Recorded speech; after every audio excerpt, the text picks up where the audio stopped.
Sergeant Major Elena Rodriguez had seen it all in her 15 years of training recruits for the Colonial Defense Force. She prided herself on treating every cadet exactly the same. No special consideration for the wealthy senator's daughter, the war hero's son, or the brilliant prodigy who could calculate orbital mechanics in her head. Her motto was simple: equal misery builds equal soldiers. The newest batch of recruits had arrived at Luna Base 3 weeks ago, fresh from Earth's gravity well and soft from civilian life.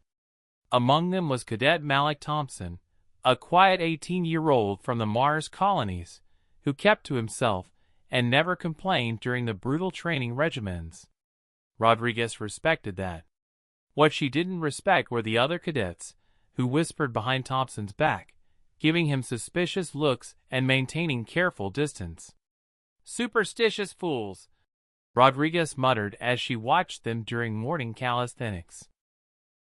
Thompson executed perfect push-ups while his bunkmates unconsciously shifted away from him, as if proximity itself was dangerous. It wasn't until the 3rd week that Rodriguez noticed the signs. Small yellow triangles appeared first, stuck to the walls near Thompson's bunk. Then orange diamonds on the lockers flanking his.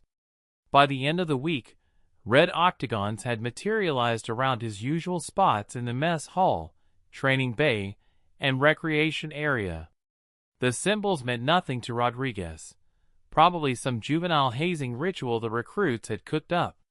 She was reviewing personnel files in her office when Lieutenant Commander Sarah Walsh knocked on her door frame. The base's chief medical officer looked unusually tense. "Sergeant Major, we need to discuss Cadet Thompson." Rodriguez looked up from her tablet. "Kid's one of my best performers." "What's the problem?"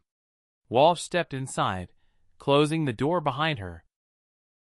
"The problem is that he's carrying a modified strain of Martian hemorrhagic fever." The words hit Rodriguez like a meteor strike. MHF had killed 12 million people during the terraforming wars. The virus was supposedly extinct, contained in maximum security biolabs on 3 worlds. "That's impossible. Every recruit undergoes full medical screening before." "This isn't the original strain," Walsh interrupted. "It's been engineered, weaponized. Thompson's immune system has been genetically modified to act as a living incubator. He's asymptomatic, but highly contagious during periods of physical stress." Rodriguez's mind raced. The training exercises, the combat simulations. Every time we push them hard, he becomes a biological weapon. "Yes." Walsh pulled up a holographic display from her medical scanner. "The other cadets have been experiencing mild flu-like symptoms. Nothing serious yet, but if this progresses to full MHF, how long do we have? Days. Maybe hours if the stress levels increase." Rodriguez stared out at the training ground where Thompson was running laps with mechanical precision, unaware that his own body had been turned into an instrument of mass destruction. The yellow warning signs suddenly made sense. Someone else knew. Someone had been trying to protect the other recruits without revealing the truth. "Who posted the hazard markers?" Rodriguez asked. Walsh hesitated. "Thompson himself. He's known all along." The revelation hit Rodriguez harder than the initial diagnosis. The kid had volunteered for military service knowing he was a walking plague carrier. He'd endured weeks of isolation and suspicion from his fellow cadets without complaint, all while trying to warn them in the only way he could without revealing his secret. "He's been protecting them," Rodriguez whispered, "living with the knowledge that his presence could kill everyone around him, but still trying to serve." Walsh nodded grimly. "The question is, what do we do now? Quarantine protocols would mean—" "No." Rodriguez stood abruptly. "No special treatment, remember?"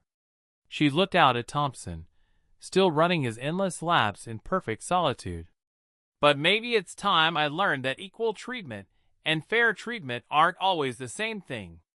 Outside, Thompson continued his training, carrying his terrible burden with the quiet dignity of a true soldier. The warning signs around him weren't just hazard markers.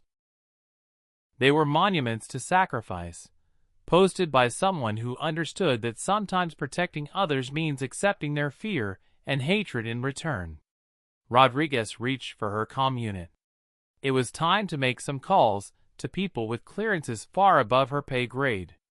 Thompson deserved better than this biological prison sentence, and she'd be damned if she let bureaucracy and protocol prevent her from finding a solution. After all, no one had ever said equal treatment couldn't include equal hope.